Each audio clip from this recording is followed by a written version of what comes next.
You're listening to Girls with Grafts, a burn community podcast created by Phoenix Society for Burn Survivors, a leading nonprofit dedicated to supporting the burn community. In this podcast, we'll talk with burn survivors, share resources to help with supporting and improving burn recovery, and discuss how to prevent burn injuries. Here are your hosts, burn survivors and Phoenix Society's marketing team, Amber Wilcox and Rachel Anderson. Hello, and welcome to episode 4 of Girls with Grafts. I am Rachel Anderson. I'm one of the co-hosts of the podcast, and I am joined with my other co-host, Amber Wilcox. Hi there. We're so excited for episode 4. It's going to be a great one, and we can't wait to introduce you to our guest today. I personally am fangirling, so I'm very excited as well. Rachel, do you want to start with that introduction? Yes, of course. I'm so excited to have J.R. Martinez here with us today. J.R. is an Army veteran, burn survivor, actor, motivational speaker, New York Times bestselling author, Dancing with the Stars season 13 winner, and former EMC for Phoenix World Burn Congress. JR has traveled the world speaking with troops at various bases, as well as serving as a keynote speaker for numerous corporation events, nonprofits, universities, Fortune 500 companies, and he devotes himself to spreading his message of resilience and optimism. So JR, thank you so much for joining us today. Rachel, thank you for that introduction. Amber, what's up? The most important thing is not all that lengthy bio stuff. You know, the most important thing that I've done is that through my work with the Phoenix Society, my introduction and spending so much time at World Burns before I even emceed it, I understood that I was not a burn victim. And I immediately embraced this concept and this idea of being a burn survivor. And I would just tell people I'm a burn victim shortly after I was injured, because that's what I heard other people that are not that are not part of the community. That's how they referred to me. And, you know, and so finally being at the Phoenix Society at World Burn, I was like, burn survivor. Oh yeah. And I started to really embody this element of like, no, I'm a survivor. And so I think that's probably one of the coolest things that I've done, is being able to kind of make that connection, but then also to MC World Burn, to have attended World Burn. I mean, I've attended several World Burns, and just every single one of them, I'm equally as amazed and inspired and moved by the people that I get to share space with that are part of this incredible community of being survivors. And I love it. I still think about how it seems like 14 years ago, I think roughly, was the first time that I went to a World Burn. And honestly, my experience was, I thought I was the only burn survivor that existed where I was recovering in Texas. And then I walked into a hotel and just standing in the lobby, and I'm looking around, I'm like, yo, there's so many of us out there. And then you start to talk to kids and adults, and you realize there's a range of people that have become burn survivors through a variety of reasons. Some, you know, more tragic than others, but nonetheless, we're all here and we're sharing space. So it's great to be here with you guys. I love the concept. We're so happy to have you. And I'm just excited to be a part of the conversation. So I'll turn it back over to you guys, because it's your show, not mine. Well, thanks for joining us, JR. I know we have a bunch of questions for you today. Our community, you know, is wanting burning questions, we should say, or should not say maybe. But Rachel, I'll turn it over to you to ask us your first question here. Yes. Well, you know, I know a lot of people in our community already know you, JR, and, you know, so many outside of our community too know you. But let's take it back to the beginning. I know you joined the Army. So can you just kind of, what inspired you to join the Army? And was that something you always thought you were headed towards? No, not at all. You know, honestly, for me, Rachel, I had this, you call it a naive goal, but nonetheless, it was my goal as a young kid, where I played sports, I played football, and I just had this thought process that I was going to be a football player. I wanted to go to college and play football. And what a lot of people don't realize about me is and one of the things that I want to touch on quickly is, My childhood was, there was a lot of challenges, a lot of trauma. My father left when I was 9 months old. My mother's an immigrant from Central America, El Salvador, raising me by herself. I, witnessed my mother, unfortunately, be in very abusive relationships, physically, verbally. And if it wasn't happening in my house, it was happening sort of in the apartment complex that we lived in, or in the neighborhood or whatever. And so I was just surrounded by a lot of this. There was a lot of disconnect at times. I know when I got into becoming a teenager, I felt like completely isolated. I mean, I was Hispanic. I was born in Louisiana, but I grew up in Arkansas, and it was predominantly white and black. And I was one of the first Hispanic kids. And I just felt so isolated. I didn't feel like I had a community. I didn't feel like I belonged. And that was difficult for me as a kid, just trying to find my space and where I fit in. And I moved around a lot. My mother's financial situation would always change. And so we always had to go where there was affordable housing. And, to be complete, the reason I share all of this, some people may say, well, is that relevant to Rachel's question? It is. The reason why is because I want people to understand something, is that when I was injured and I went through a very difficult period, sort of, adjusting to what we refer to as civilian world. That's what veterans call it, or service members. And a lot of people I became this resentful kid. I became pretty, I really put myself in some really, bad situations. And people would always say, well, it's because he, was at war and what he saw and what he experienced, and he's having a hard time dealing with, his looks and his injuries. And to be honest, yes, that was a part of it. I can't ignore that, of course. But it was a lot of what I realized in therapy. What I realized a lot of it was the trauma way before any of this ever happened that I never dealt with, because culturally we're not conditioned to deal with it, being Hispanic, right? And there was nowhere in my household there was resources for us to be able to dive into this. So I just want to point that out, because I think there's this misconception that everything just starts in this moment. And I'm like, no, there's things over the course of your journey that you just sort of like a leak, or like a little, you just, put a little tape on it, like, oh, it won't leak as much anymore. And Right. It takes that one big thing to just set the whole thing off. And then now what? Everyone's going to look at this isolated situation, when the reality is it's probably been accumulation of months and years. And so it's so important for people to understand that in life, in relationships, and anything that you do, try not to hold things in. Try to find a very helpful, resourceful, healthy way of getting things out, because the more you keep it in, all it's going to take is that one instance. And then people are going to be like, where'd that come from? And it's like, well, I've been holding this stuff in for however long, and now I'm going off. So I didn't really have a lot of role models growing up. So I saw what I played on TV, and I just emulated, like, I guess that's what I want to do. And as naive as that idea was, because of the percentages of people that actually make it to one college and then make it to the next level, is really small. It was a great goal that I had, because it kept me focused and kind of kept me away from all the stuff that was going on in my community. I grew up in a small town, around 5,000 people in Arkansas. And so unfortunately, there was a lot of people that just sort of had this mindset of, this is life. And some people were involved in drugs, and people were involved in gangs. And I just sort of kind of kept my head down, because I was like, well, no, I'm going to go play professional football one day. And then, of course, I didn't get an opportunity to go to college or get a scholarship. And so I was like, fine, no big deal. I'll pivot. And I remember actually going to a Division II school to have a meeting. And they told me, you can actually come to this school, but you're not eligible to play sports for 2 years.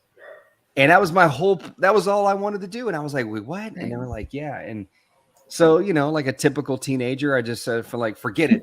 I'm not going to go to the way that I want it to happen, because all of us have done that silly exercise where you take a sheet of paper and you write out, in 6 months, I want to be here. 1 year, I want to be here. 5 years, I want to be here. All of us have done that exercise. And that's a great exercise, because it gives you something, and you already put your thoughts and your ideas down, your ambitions down. But what we also don't teach people is that, okay, if you're going to do that exercise, we're also going to teach you that what happens if in 6 months you're not exactly at that point? What happens if in a year you're not exactly at that point? What happens in 5 years you're not exactly at that point? Do you just give up? Do you just say, oh, I'm a failure and it was not worth it at all? No, like you got to teach people to take something away from the journey, to adapt. So anyways, 45 minutes later, to get back to your original question, anybody that's watching right now knows this is how JR gets down. You guys will quickly realize as hosts, you got to like will me back in. Come back, JR. No, what you're saying is just so important, JR, because I think as a newly burned survivor, I also have faced a couple of things in those messages. One, I think you were talking a lot about how things don't always go the way you want them to, right? But like, I think as burned survivors, that's a part of what happens to us, right? Is like we start off one way and we think things are going to go the way that they are. And then, my career path to Phoenix Society, I would, 2 years ago, I would have never imagined that. So I think we have to adapt and know that there is maybe a greater purpose for us, but it's not always visible right then in that moment. Absolutely. The other thing you said was the complex traumas, because I also spend a lot of time in support group, and I hear that a lot, right? Of like, I didn't deal with what happened before the injury. And now that the injury happened, it's like this greater thing. And so I think like normalizing that, right? And realizing that mental health, it was just World Mental Health Day. So I think mental health is a huge part of our journeys. And so hearing you say that, I think was just really important for our community to hear, because I know that happens a lot. Yeah, well, thank you, Amber. And it's also, I mean, the reason I say that too is now getting into Rachel's question as far as, so I sort of kind of just tossed it up in the air, like, whatever, I don't know what I'm going to do with my life. And then I just happened to, cliche, I saw a commercial on TV and I just, one of the things that I am is I'm a very curious individual. And so, which is good and bad.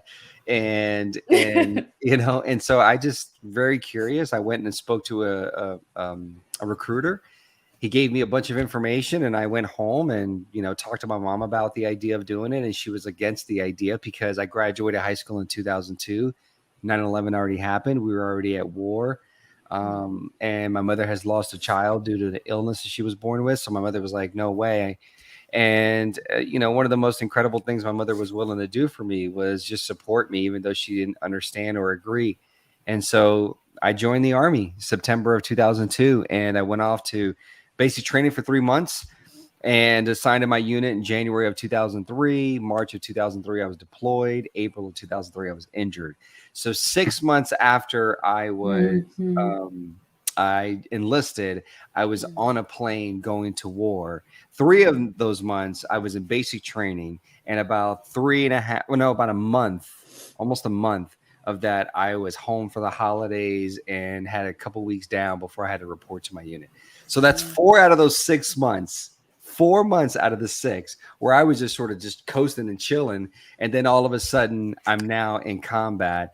And then less than a month into my deployment, life says, here we go. Let's go for this ride, my guy. What do you think? And, but again, that whole, talking point we were just talking about as far as, the complex trauma, Amber, you're talking about is that that's also related to veterans. I think a lot of people, for service members, we go to the military, not all of us, some of us as an escape, as it's an opportunity.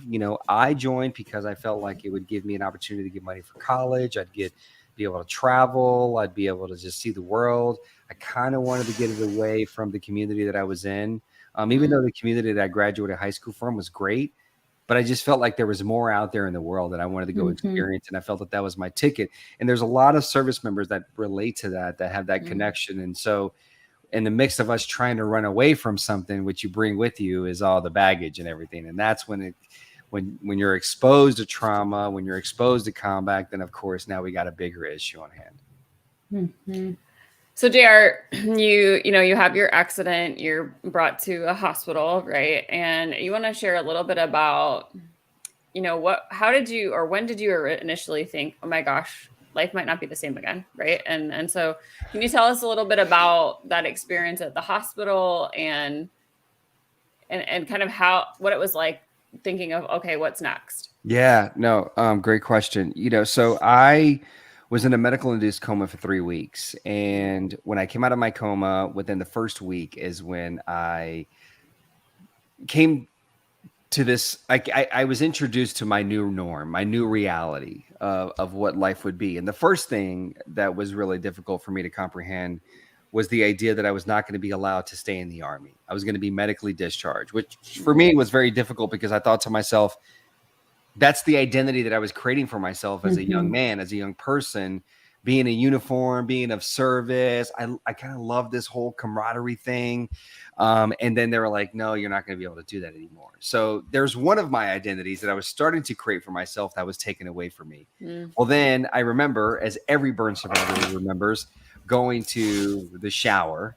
And I remember the excruciating pain that I would feel more specifically when they would touch my face. And I remember after a couple of days of going through this routine, going back into my ICU room, and, they just let you lay there and just dry off because your ICU room is so warm that you can just lay there for 10 minutes and dry off.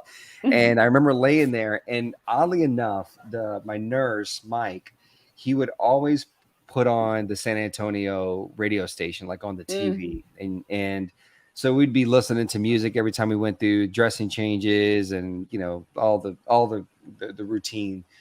And this day, while I was laying there drying off, kid you not, the song Christina Aguilera comes on, "You Are Beautiful No Matter What They Say." And I'm listening to it as I'm laying there in this bed, and I'm literally just overwhelmed with emotion. I'm crying. I'm literally crying. And I'm crying because I'm like, my body hurts from what I just went through. And I'm crying because I don't understand. And so that was the moment when I asked Mike, when he came back into my room, I said, hey, man, I want to see my face. I want to see my body. And he was like, no. He was like, no, not. He was very nice. He's very Disney. And when I say that, because him and his wife are like Disney fanatics, like his kids were older, and him and his wife were still going to Disney. Like they were living their best lives at Disney, and he would always walk in around like, "Hey, buddy," it's just like, like stop, it's like, and you're like, "Oh no, buddy, not now, buddy. You got plenty of time and recovery and surgeries and blah blah." And I was just like adamant. I was like, "No, man, this isn't. No, I got to know now." And I remember telling him, I don't know what I have to live with, but apparently I got to start learning how to live with this now. And he put me, with the help of another nurse, they picked me up and put me in a chair. And that's when I saw my face, pull that little food tray over and pop that mirror up, and a small little mirror. And I just, I didn't take a lot of time to realize the severity of, how bad I was injured. And, in that moment, immediately, what I realized is I had lost the identity that I had known for 19 years of my life now. So within a matter of a few days, I've lost 2 identities that I've known. And that was hard. And I can tell you that there were, this was in San Antonio, there's a festival that they do end of April, May. It's called Fiesta. And the whole downtown San Antonio, has this big festival. And so I remember that every evening I would actually like sit up in my bed as much as I could and just stare out the huge window out into San Antonio. And I can see, because when you're driving, it's like 10 minutes away, maybe 15, but it's kind of flat. So I can see like the Ferris wheel, I can see lights, I can see all this stuff. And I just would just stare out my window, like just crying and just crying. And I started to feed the narrative of, oh my God, like my life is over. I'm never going to be able to, walk down the street. I'm never going to be able to find a job. I'm never going to find someone that I could, start a family with. Like all those things went into my head, and I just kept feeding them. Yep. That's true. And, it was difficult. And listen, I want to point out something before I ramble on for another 45 minutes. No, this is what you're saying is just so I think so many survivors can resonate with, JR, because everything you're saying, the shower, those are all places I've been. Yeah. And so I think this is just really important for others to hear that, we've all been there. The day that I was injured, for those that don't know, I was driving a Humvee and the front left tire, which was essentially right under my feet, ran over a bomb. I was trapped inside and it was engulfed in flames, and I was completely conscious for the 5 minutes that I was trapped inside of this burning Humvee. The reason why I want to just kind of go backwards a little bit is because I want people to understand that I can literally talk about every detail that I remember of those 5 minutes of being trapped inside of that Humvee, literally seeing my hands change, which this community understands what I mean. I gasping for air, screaming, feeling as if I've been in this trapped Humvee for 5 hours, not 5 minutes, because of course, when you're going through something like this, time is only amplified. And of course, your concept of time is misconstrued. So you think you've been here longer than you actually have. But I can tell you the details of that incident, that day, that moment, those 5 minutes. I could tell you the details of that and tell you with a smile on my face. Like I can literally tell you that I remember seeing my hands. I was pinned, and I remember seeing my hands like this, and just seeing my hands change because they're grafted. 3rd degree, they're grafted here, and I'm like, yeah. And then tonight, I my daughter has softball practice. I'm gonna drive her to softball practice.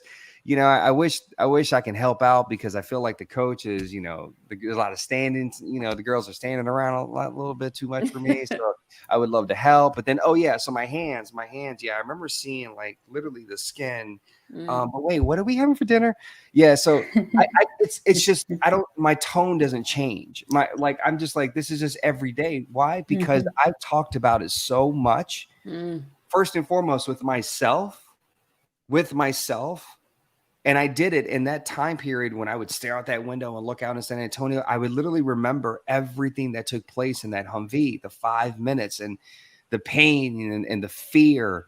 But I've talked about it so much that I've taken the power away from that moment. That everybody else looks at that moment and says, the 5th of April of 2003 was such a tragic day for you. And I'm like, yeah, I would have agreed with you up until 2008. I would have said, yep. Tragic. Maybe 2009. Let's be realistic. 2009, I would have been like, yeah, that was a tragic day in my life. I would say around 2009 is when I stopped looking at the 5th of April as a tragic day, and I started looking at it as a blessing.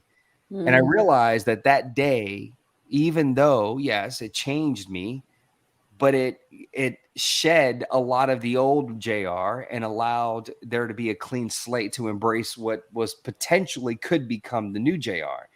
So I refer to that day as my rebirth. That's the way I call it. I call it my rebirth. And I think that when we think of the term rebirth, most of us may reject that concept because naturally that means something has to end.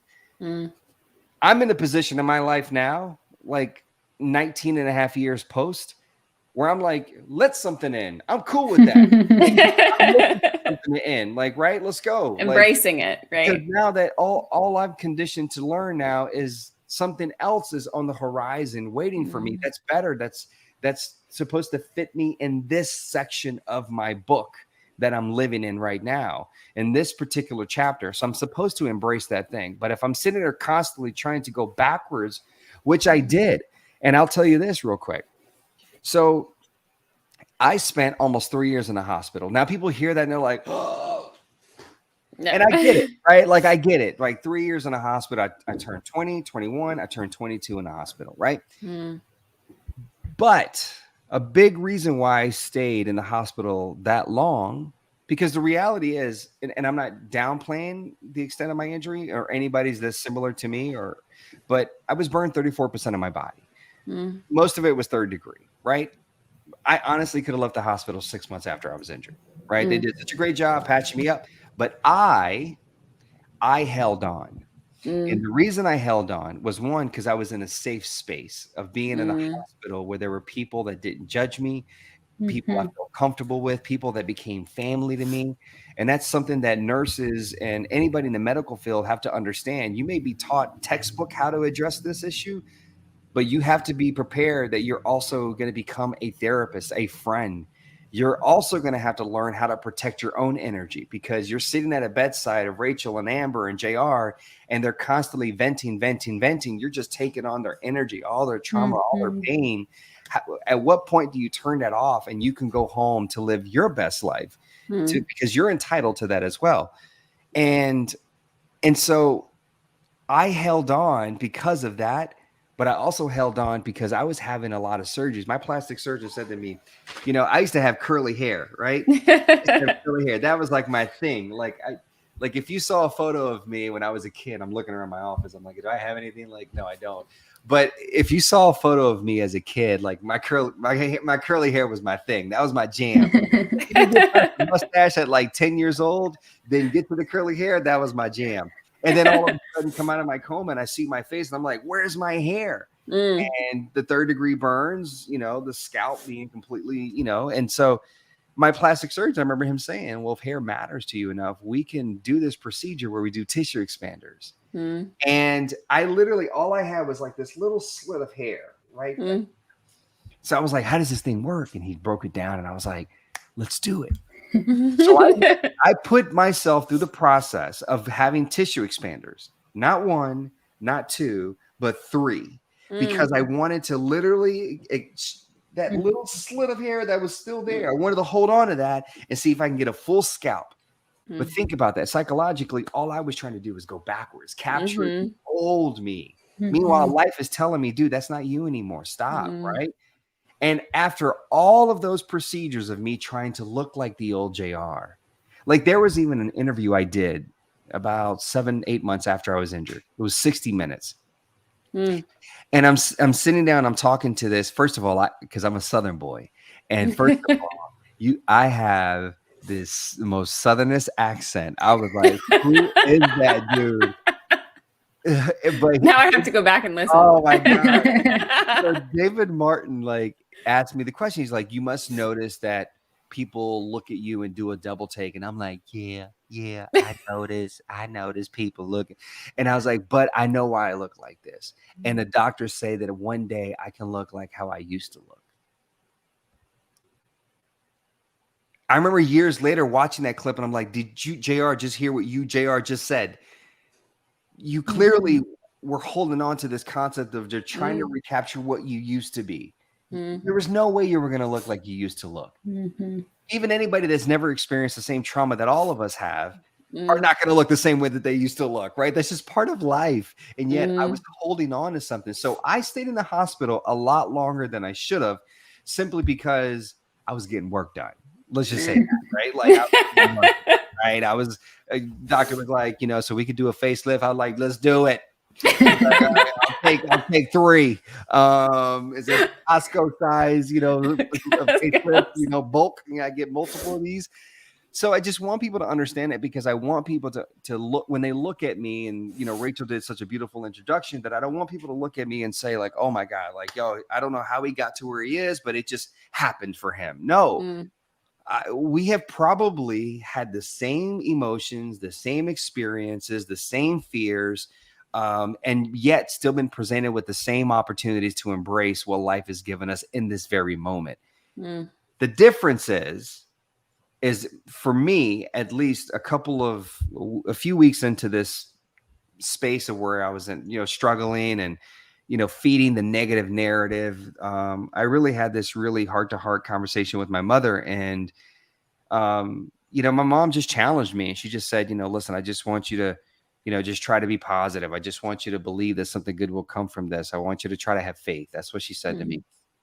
And I could tell you that in that moment, I was just like, well, I guess what else do I got? Might as well try that. And something so simple, ladies, something so simple that I did is I just stopped focusing on the long term. I stopped like this sheet of paper that had these long-term goals on them. Now they were literally short-term goals. They were like, how at the end of this day, what's my action to be? What's my perspective going to be? And my thought process literally was survive the day. My goal became, before you go to bed, no matter how difficult the day has been, because it was difficult, as we all remember, try to find something positive in the day. And I could tell you how powerful this moment was when I stopped thinking about what may or may not happen. And honestly, it never happened. I have been able to find work. I have been able to stay employed. I am self-employed. I have a beautiful wife. I have beautiful children. I have surpassed everything, every fear and every false narrative that I told myself. I've just amplified it and went the other direction, right? So let's get that out of the way. But it started with baby steps, right? Like you took these, like instead of a long term, and I think that's so important. That's such a good message of little tiny steps. You just be open to the journey, be open to learning something new every single day. And let me tell you the power of this simple thought process of not overwhelming yourself. One, I can put my energy into the experiences I'm having now versus wasting that energy on other things. But I remember, because of the burns, my face, I had to sleep on my back, which I'm not a back sleeper. I am a stomach sleeper. I am a side sleeper. And I had to sleep on my back because of the injuries and the scarring and everything. And I would always every night just try to sneak over to my side, and just try to lay on my side. And, you're trying to finagle through all like the tubes and everything that, and I would like kind of get on my side and just do like this. And the nurse would come in and like, no, you gotta get on your back. And I'm like, yeah. So I remember learning how to sleep on my back. And there was one morning when I remember getting up, and when I started to sit up, I just felt this resistance. And I was like, what's that little tug? And I just kind of pushed through it. And I sat up, and I remember turning around and looking at the pillow, because I was like, that's where I felt the resistance. Part of the cartilage from my left ear was on the pillow because I had slept in that position for so long that it just stuck to the pillow. Anybody else would be like, oh my God, my ear's on my pillow, right? Like, take it off, put it back. Right. I literally looked at it and I was like, yo, that's crazy. And I just kept it moving because I was willing to put the energy in the fact that, you know what? Yes, that's, and think about the symbolization in that. Like I'm shedding, literally shedding parts of the old they are. And I literally was like, all right, cool. But you know what? I'm alive. I can see, I can hear, I can speak. I'm learning how to walk. My hands are like this, from all the tightness and the grafts and everything. But I'm getting some range of motion. I'm learning how to feed myself, go to the restroom, change the channel. Okay. Who cares about literally an air? Like, I mean, I'm telling you guys, you don't have to make this huge leap from here to here. No one expects that of you. Because and even if it happens, if life rewards you in that way, trust me, life at some point is going to grab you by the ankles and pull you right back down and say, nope, there was this section right here you missed. And you got to deal with this section real quick before you can get ready for the next height. And it's going to happen. And so, it was one of those things where I still, even till to this day, let's talk about the big C word. All right. What is the big C thing? The C word, the big thing that we've been faced with the last couple of years. On the count of three, we'll say it together, Amber and Rachel. 1, 2, 3, change. COVID. That's what I was going to start to say. It's a lot of change that all of us had to adapt to. But the thing is that, when I look at my recovery, my life as a burn survivor, I think of my recovery as constantly preparing me for change.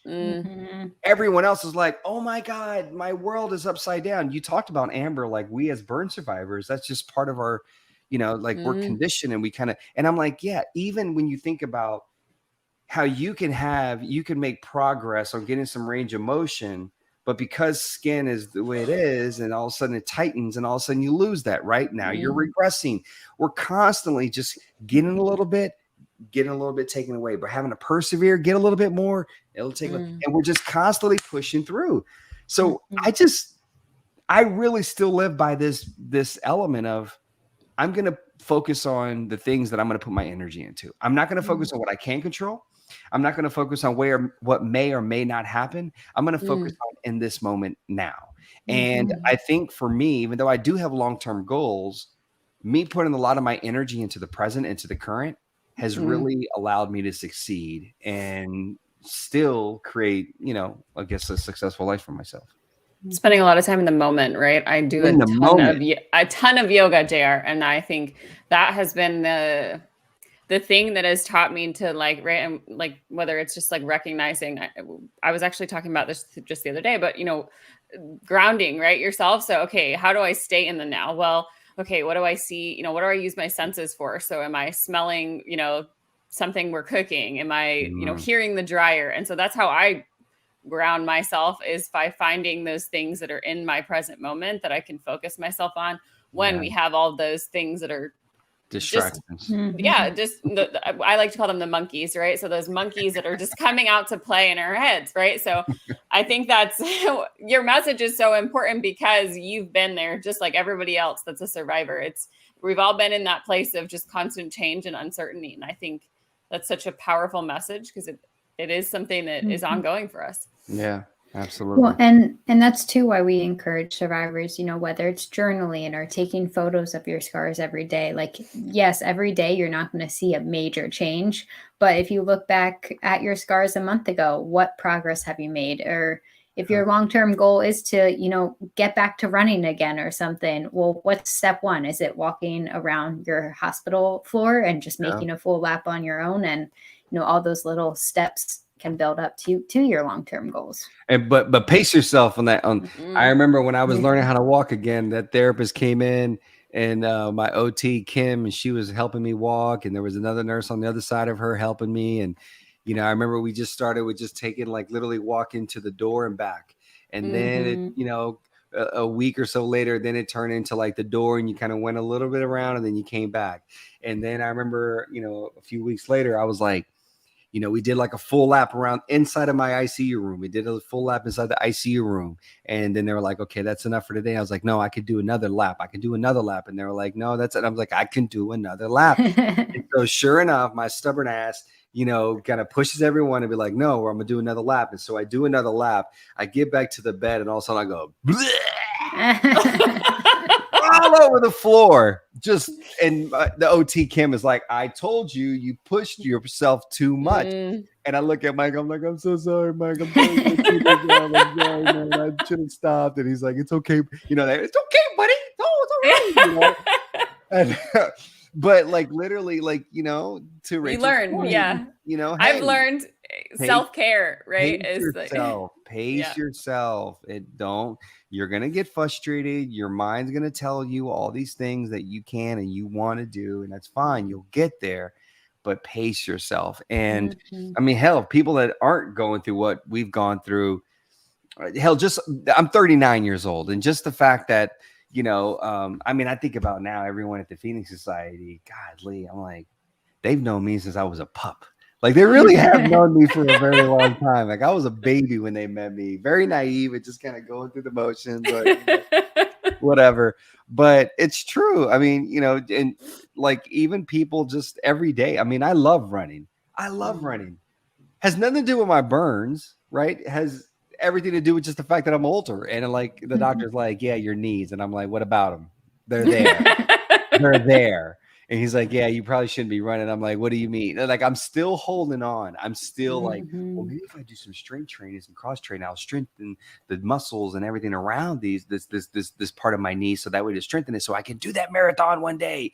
Like, so it's like, we're battling the same things other people are battling. We're just probably getting it front loaded on the front side of, and all a crash. Like, we're getting it right now in this moment.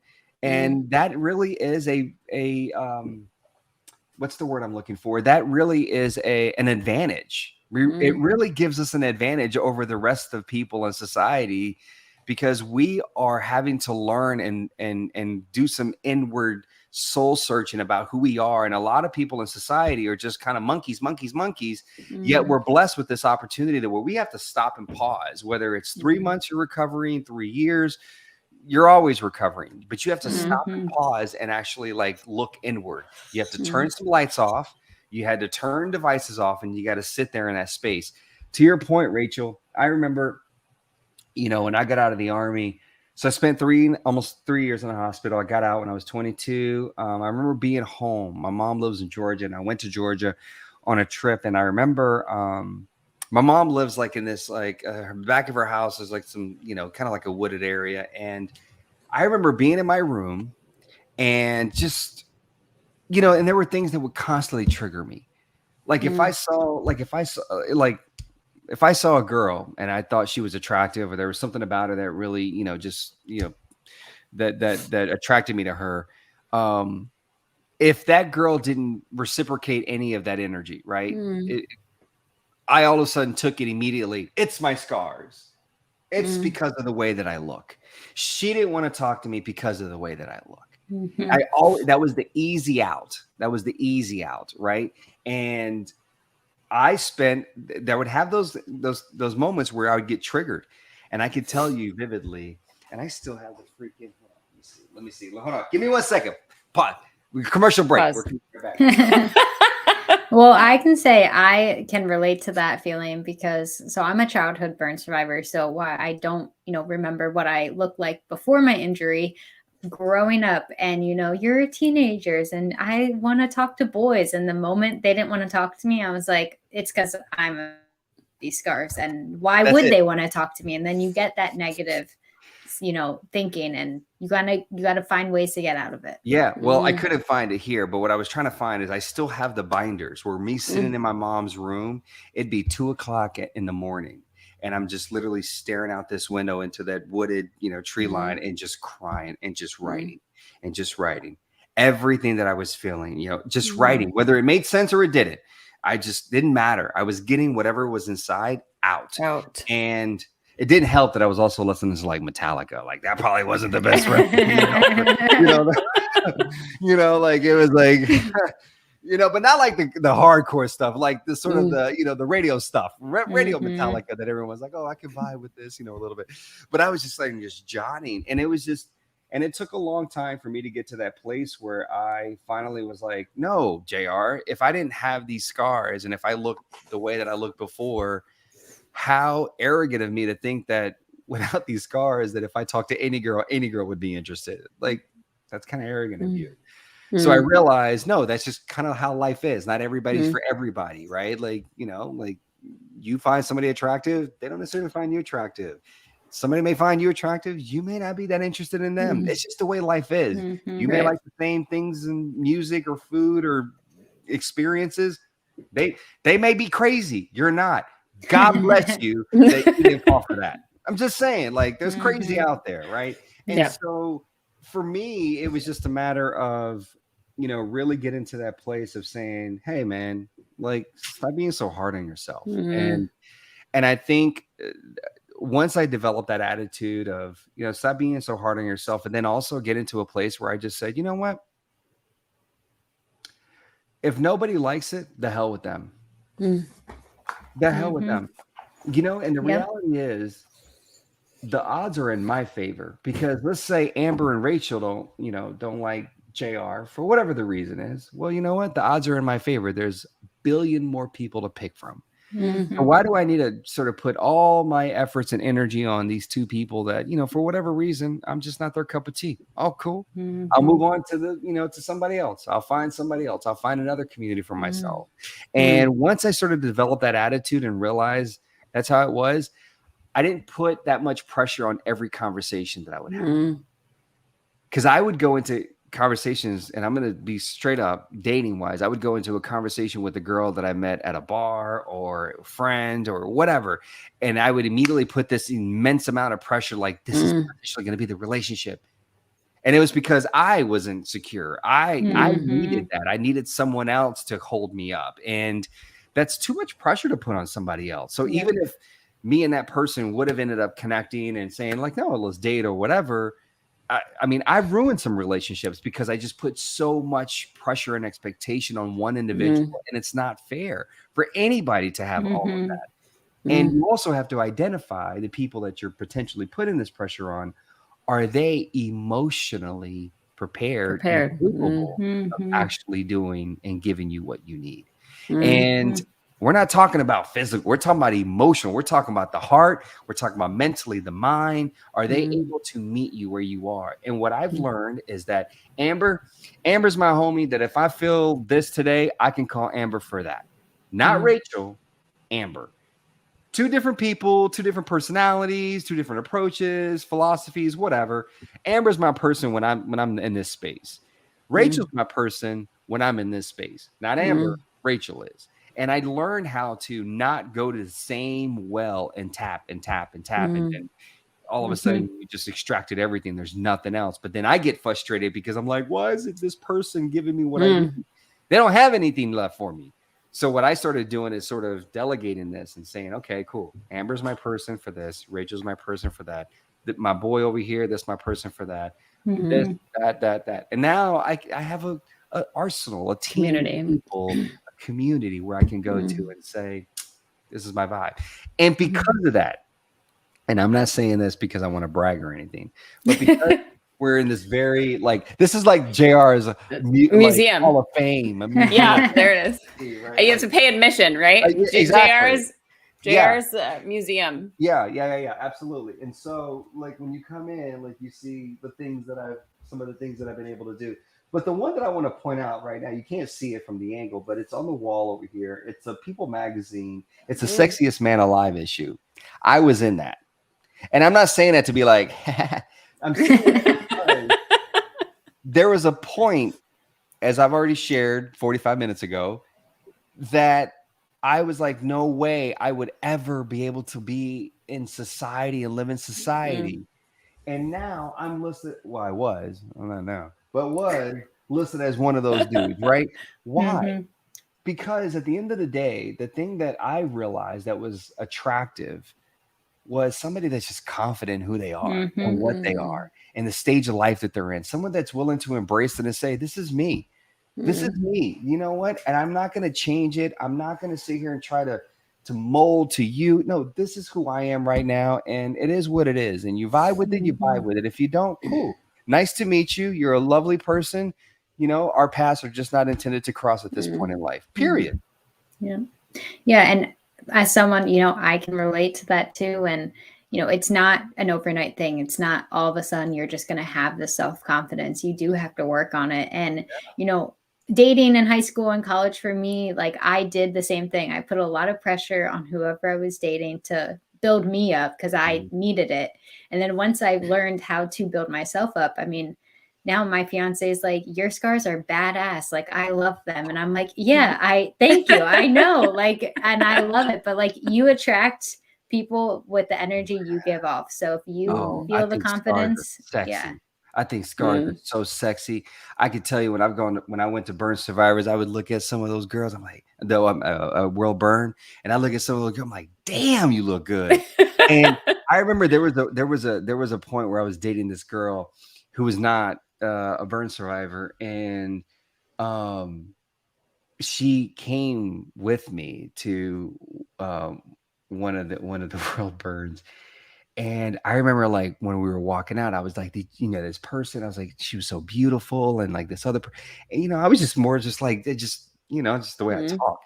And she was like really threatened at the idea that I was going to, like, cause she was, you know, she was like, no. And I'm like, but no, it's attractive. It's sexy for someone that can just embrace that their scars are stories. And it tells a story that how they've persevered through something very difficult. And yet they can still smile, and yet they can still go for a run, and yet they can still wear a sleeveless shirt. Even though my arms are grafted all the way up to my shoulders, like, I'm still going to wear a sleeveless shirt. Like, there's something that's really sexy about that. And so, Rachel, when you talk about your fiance saying your scars are badass, and I know you're trying to keep it PC. It's okay. It's okay, Rachel. So this episode's not rated for children, right? Exactly. Yeah, I know what Rachel's doing. She's like, Jared, I know my audience. You don't. We know what he's really saying, Rachel. But like, that's a beautiful thing when you just embrace it. And my wife, who again is not a burn survivor, not part of the community, is like, I love your scars. Like, it's so weird to me. Like my daughter, even who's 10 years old now, will come up and just like, there's a part of my arm where she just like, she'll come up and just talk to me and just like rub my graft. And she's just rubbing my graft, and he was like, okay, cool. Like, and it's just, I've normalized it so much that even at my daughter's school, which again is, I've had all these moments over the course of the last 19 and a half years, all these moments that are either going to propel me forward or propel me backwards or stall me. And what I mean by that is I'm always in these new spaces. So having kids, you're going to be around kids that are very curious, kids that don't really have filters. Ask questions that are inappropriate sometimes, right? I have learned, again, going all the way back to looking at the 5th of April, I'm taking the power away. I'm taking the power away from somebody that stares at me and does a double take, that just doesn't know how to come up to me and say, hello, I'm curious, what happened to you, right? I'm going to take the power away from that moment. I'm going to take the power away from, when I was, my daughter used to do taekwondo, and I remember I'd drop her off and I'd stay there. It was only an hour, so I'd stay there, and she's 10 now, so this was probably, she was 5 and 5, 6. And so there was this one little kid, Peter, and he'd come up to me, and one day he was like, what happened to your ear? And I'm sitting there, and, of course he's so loud, and it's just like all the other kids are like, what happened to your ear? Like, and what happened to your ear? And I was like, and I was kind of joking, and I was like, oh, I lost it, Peter. Can I borrow yours? And I'm like, no! And he runs away laughing, right? The next day I'm thinking, okay, I handled that. We're good. I come back in, I drop my daughter off, I sit down. Where's your ear? Did you find it? No, Peter, I can't find my ear. And let me get yours. No, he runs off again. I'm like, okay, cool. Dealt with it that day. Third day, really, Peter is going to be successful in life. Let me just tell you that. But Peter, I walk in, I sit down. Peter's like, where's your ear? And don't tell me you lost it. Where's your ear? And this time I was kind of like in that mood that day where I was like, nothing was going to, sit well with me. And I was like, you know what, Peter? I tell the joke, and it's not really how it happened, but I tell people, I was like, you know what, Peter? We all got shit, man. We all got stuff. You got boogers that fly out of your nose. Every time you breathe, one comes out, one goes back in. Like, but I don't sit here and ask you every day, where's your Kleenex? Where's your Kleenex? I didn't do all of that. But what I really did, that's what I wanted to do. But what I really did was I, just finally realized, okay, this kid really wants to know. All right, so let me just break it down for him. So I didn't go into detail as far as like the military. And I just said, oh, I was in an accident. I was in a fire, and this is what happened. But I can still hear you. And so, again, I just but think about it. I could have easily, after that first time, been like, no, I'm going to let my daughter walk in by herself, or I'm going to drop her off and leave, and I'll wait in a car. I'm not going to put myself through that. Yeah. The second day, the third day, I still kept showing up and putting myself in the space because I want people to know I'm going to keep coming back. I'm entitled to this same space just like you are. So either one of us has to figure out how to sort of kind of get through all this awkwardness and have a conversation and connect as human beings. And if it has to be me, that's fine. I know that I'm in a position, and I don't mean that because of the things that I've done. I mean, all of us are in a position where we're educators. We're literally educators. Everything that we do every day, walking through all the spaces that we occupy, we're teaching people. We're all leaders. The most basic form of leadership is modeling the way. What does that mean? That means the way that you move through all these spaces, your body language, the way you dress, like all these things. It's just, how do you move through these spaces? When I was in the hospital recovering, people would come up to me and say, I don't know who you are.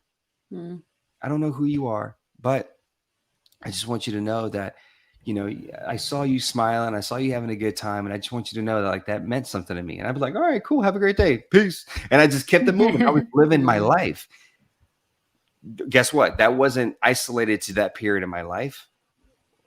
A couple months ago, I'm at the grocery store with my family, you know, pushing the baby. We have a 10-year-old daughter. I said that like 5 times already. So our daughter, who's 10, just in case nobody caught that, but we also have a 14-month-old son. And so I'm pushing him in a stroller, and my daughter and my wife, my daughter who's 10, is behind me with my wife.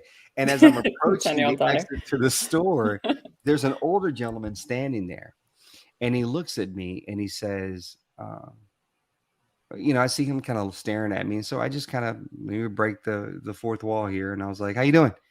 And he says, you inspired me today. And I was like, well, how so? He said, so I recently had this injury to my leg. And he points down, and I look down on his leg, and I see his leg is bandaged up. And he said, I was in this store, and I just kind of had a moment to myself thinking, you know what? I can't be in this store. I got to leave. Right. So he's like, I was just about to walk out of this store, and then I saw you. I saw you laughing. I saw you having a good time. I see you with your family, and you inspired me. He says, don't get me wrong. I'm still going home, but I'm going to come back tomorrow. And this guy knew nothing about, you know, the dancing, the acting, the book. He didn't know who I was. All he saw was a survivor that was living. And I said to him, I said, hey, man, you know, I said, it's all good. I said, you know, you introduce yourself. It takes periods, right? And you just slowly keep reintroducing yourself to these spaces. And eventually this becomes your store. I said, because I can walk around the store. I know everybody in this store. And I was like, but that'll be you one day, man.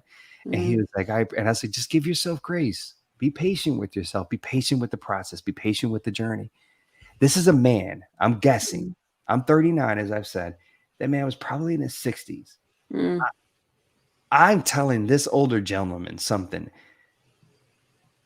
That's the power that all of us have, right? Like this experience, this journey, this story that we have can help bridge a lot of these gaps. These spaces where, I mean, listen, ageism, as much as we talk about racism and sexism, but ageism also is a thing that happens in society where, well, you're just a young kid and I'm going to treat you this way because you're young and I just perceive you have no experience. You don't know what you're doing. Well, you're just an old person that just kept doing it the old way, and that's not successful, and you're not going to get the most ROI. You're not going to, you know, blah, blah, blah. Well, if you can just find ways to come together and realize that, hey, I can leverage what you know, young buck. And then the young buck says, you know what, I can leverage your experience and your knowledge. If we can bring this all together, maybe we can even create something more successful. What we create in the context of this conversation is a community. We expand our community. We allow people to realize that, yes, we are burn survivors, but most importantly, we're survivors. We're people. We're adapting. We're kicking ass every single day. And we're showing up because, you know what? The spaces that you occupy, people that are not part of this community, we can occupy them too. I think that's so important, JR. And we talked a little bit before the stream, right, about how you got your start in telling your story, right? And so, you know, I know we only have a couple minutes left, but I have a couple of quick questions for you about that. Let's go. First question, what would you say to another survivor who hasn't told their story, but maybe wants to? How would you recommend they get started, right? And just kind of like how you got started. Yeah. Do you want to share that? Yeah. So I got started. I was literally in the hospital killing time between appointments. One of the nurses asked me to visit a patient who had just arrived in the hospital and was having a difficult time.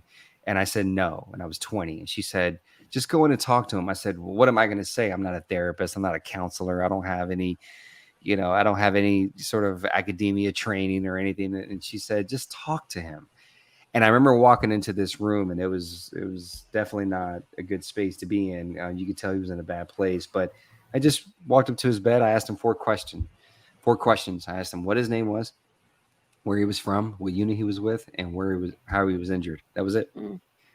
And 45 minutes later, I was like, all right, man, I'll come back and check on you tomorrow. So see, that was the first time in my life where this concept of a conversation was redefined. I always believed that a conversation consisted of there's three of us here, that we all had to speak equal amount of time. What I've learned since that interaction is that a conversation can literally be Rachel and Amber talking for 45 minutes and me only speaking for 15, but I spent 45 listening. That's still a conversation, right? Not hearing, listening, actively listening. There's a difference between the two. And literally, as I had that interaction with that patient, I exited the room. I started visiting more patients every single day in between my appointments. Finally, a couple months later, I came to this conclusion where I was like, you know what? Visiting all these patients, as much as I thought that I was doing something for them, what they did for me was reintroduce me to this concept of service. They allowed me to realize that there was power in me telling my story, that there's power in the way that I communicate my story.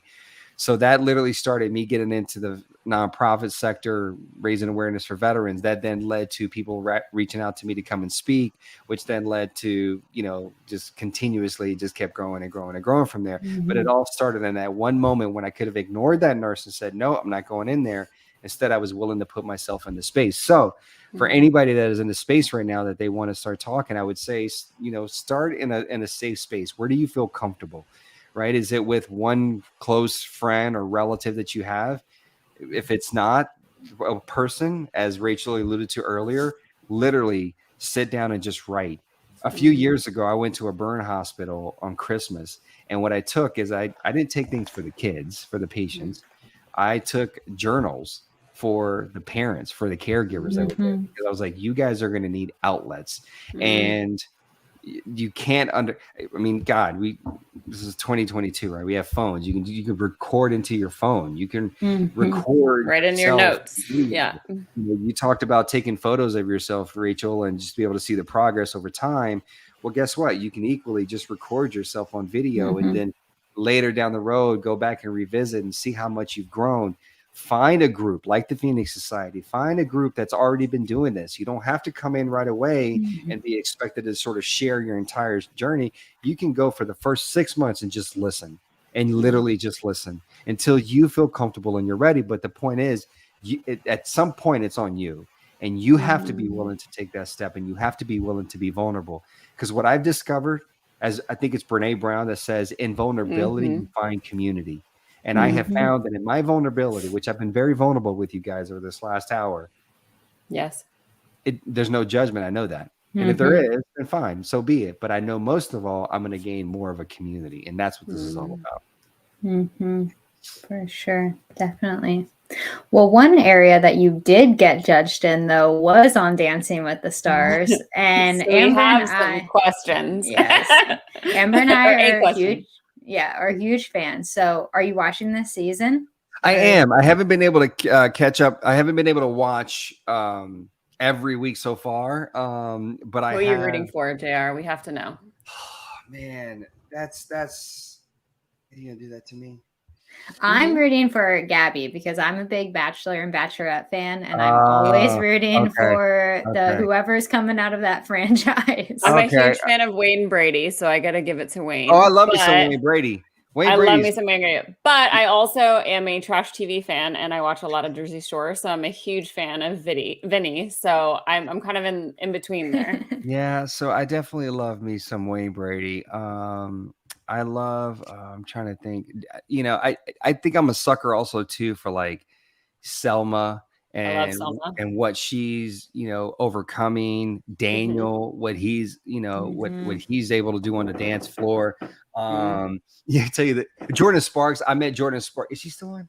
Yes. She is. She's still. Yeah. So I met her a few years ago. Such a sweetheart. So I kind of was like rooting for her as well. Let me tell you a funny story about like how this whole thing works. So earlier in Dancing with the Stars in the franchise, Emmitt Smith was on. Emmitt Smith, for those of you that are not football fans, was a very highly successful Hall of Fame running back for the Dallas Cowboys, won multiple championships, et cetera, et cetera, et cetera. Hall of Fame guy. Well, I grew up watching Emmitt Smith play. And when I was on the show, or after I was on the show, I came back the following season, which they did an all-star season, and they brought a bunch of different people back. And they didn't bring me back because I had just been on the show, and they thought it would be a disadvantage of somebody who is already conditioned, which I got. Mm-hmm. So I come back to just watch a show. I'm walking up to the studio and I hear JR, and I turn around and it's Emmitt Smith, and I'm like trying so hard not to geek out. And I'm like, oh, Emmitt Smith knows my freaking name. And he's like, yo, he comes up, shakes my hand. He's like, yo, man, you know, I loved you on the show, man. You killed it. Blah, blah, all the, and I'm just sitting there like, just trying to keep, yeah. Trying to keep it cool. Yeah, cool. All right. You know, like trying to come up with nicknames for each other now all of a sudden. All right, you know. And he says, hey, man, I would love to have your support, you know, this season. And I was like, all right, cool. Emmitt Smith, he gives me his cell phone number. He gives me his cell phone number. You know, this is my digits, man. You know, I'll just, you know, text you sort of my voting number and all that stuff. So I was like, all right, cool. So a couple of weeks go by, he's texting me, hey, man, if you wouldn't mind sharing. And the thing is that, oh, my God, what's her name? She was from like one of those Disney shows, Sabrina. Oh, my God. It's escaping me right now. She was, I gotta Google it real quick. Is it not one of the Cheetah Girls? Was it? Yeah, the Cheetah Girl, Sabrina. Yeah. I forget her last name. Hold on. Cheetah Girl, Sabrina Bryan, or at least, yeah, Sabrina Bryan. She was on that season, and she was good. The girl was killing it, and I was like, I think I'm going for Sabrina. Don't tell Emmitt. I ghosted Emmitt Smith, a Hall of Fame running back. I ghosted him because I didn't have it to tell him like, yeah, I kind of really want Sabrina because she's a better dancer. Like, oh man. So you got to be careful like in this space, man. You start like people start, you know, they start trying to hit you up to try to be on to this, vote for him. Yeah, vote for him, and then you're like, oh, but I like this person, and I'm that person. Sometimes I'm not all about like just the popularity component. I'm like, who can dance, who can get down, and I'm all into the dancing. Yeah, yes. I grew up dancing, and I gotta have the good dancer. I can't vote for you if you don't get the good. I don't need just a personality, right? Like, no, the personality is cool, and that's good to have. But if you can get down, that's I think cool. That's why I'm such a Wayne fan, because I know Wayne can get down. He can get down. He can get down. He's got the personality, right? You know, whatever. So, but yeah, that's the funny. So last and final question, JR, and I don't think you know this, but my burniversary is on April 4th. So we're burniversary buddies.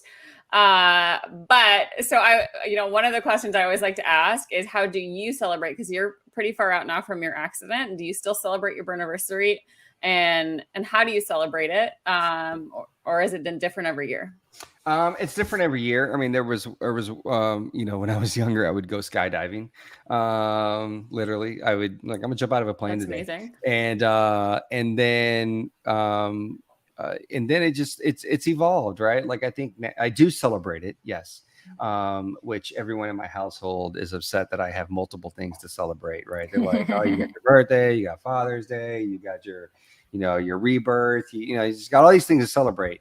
But for me at this stage of life, honestly, because I have a wife and I have kids, and I have a really good support group of people that I just love to just be with them. And if that just means grabbing dinner, if that just means, sitting down and have a drink, and just kind of reflect on life and then kind of sort of do a sort of check the pulse moment, it's kind of, where am I? Where am I? Am I in alignment with what it is that I've wanted to do? Am I in alignment with the work that I set out to do? Like, which is for me is all about service and impacting people. And as much as people don't think that me going on dancing or acting or anything else, it all roots from this place of service. I want to serve people. That's what I'm about. And so, I just, I always use that date as a way to just stop and reflect and just kind of see what I've done in the last year, see where I want to go, and, kind of come up with that new sheet of paper, kind of the things that'll help me get there. But I do celebrate it, but it's more low key these days. There's no skydiving. There's no, like I got a tattoo one year, and the tattoo, quick story. So the tattoo, where is it? Oh my God, I see it. Yeah. So when I was injured, I was wearing a watch, and my wrist actually isn't burned because that watch actually protected my wrist. So what I decided to do is get a tattoo, and that zigzags you see is essentially the face of the watch being broken from the explosion. The time that I was injured, which was right after 2:30 in the afternoon, and then the date in the band. So we got April 5th, 2000. Wait, no, April. You get it. April 5th, 2003 in Roman numerals Around all the the way watch. around. That's awesome. That's really It's cool. my way, honestly, every day to look down at my, God, I can't put that frame. I put that, I look down to honor your injury. and I look at it, and I just remind myself, you know what, man?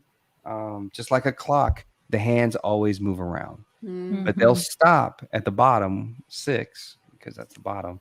They'll stop there if there's no batteries in it. So you got to be willing to show up, man. Put some batteries in it, recharge, and then that hand will start moving again. You'll start kind of, progressing through life. So, it's my little reminder. But, listen, man, the 5th of April of 2003 is a blessing. Like I said, I look at it that way because I've done a lot of work. And listen, the work never ends. I'm still in the position now, 19 and a half years post, that I still feel like sometimes I need to go to therapy, and not to talk about that, but talk about other things in life, because there's always things in life that, that we need someone else to come in and just be a voice of reason. And we need an outlet and a healthy way to sort of deal with a lot of that trauma and those experiences. And so what I just encourage everyone is just never stop the journey of healing, never stop the journey of being curious about your own pain and about other people's. And then, just get out there and just be leaders. Just go out there and just kind of show the world, model the way, and just show them who we are and what we're capable of, that we're more than just, burn victims. We are what we choose to decide to be. And there's a lot of bravery and courage in this ability to tell somebody that this is who I am. And I spend a lot of time telling people, this is who I am. You've been seeing veteran and burn victim. Well, first and foremost, I'm a burn survivor, and I'm not only a veteran. It's a part of me. It's not all of me, but this is who I actually am. So, girls, I know we can't thank you enough. We can't thank you enough for what you've done today. Before we wrap up here, we do want to send a special thank you to our sponsor, Pritzker Hagman, for their sponsorship. The Pritzker Hagman Burn Injury Legal Team helps burn survivors and their loved ones pursue compensation and justice throughout the United States. And if you have any legal questions, the attorneys at Pritzker Hagman are ready to help. So you can find out more at legaljourney.guide. We appreciate all of our supporters, whether you're watching us here or you are listening on our podcast. Always like and leave us a review on your favorite Spotify or Apple Podcast platform. Subscribe, like us. Share. If you enjoyed this, yes, and share with the rest of the community. And if you want to get involved with Phoenix Society and share your story, whether it's through our SOAR program, like JR kind of talked about here, and that, or through sharing your story online, you can always get in touch with us at phoenix-society.org. Well, JR, thank you so much again. We hope to talk to you again really soon. We appreciate it.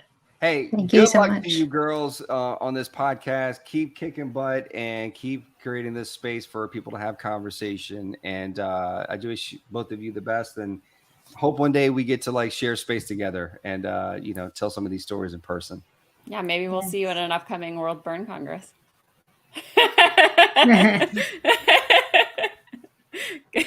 Good to see you, JR. Bye. Bye.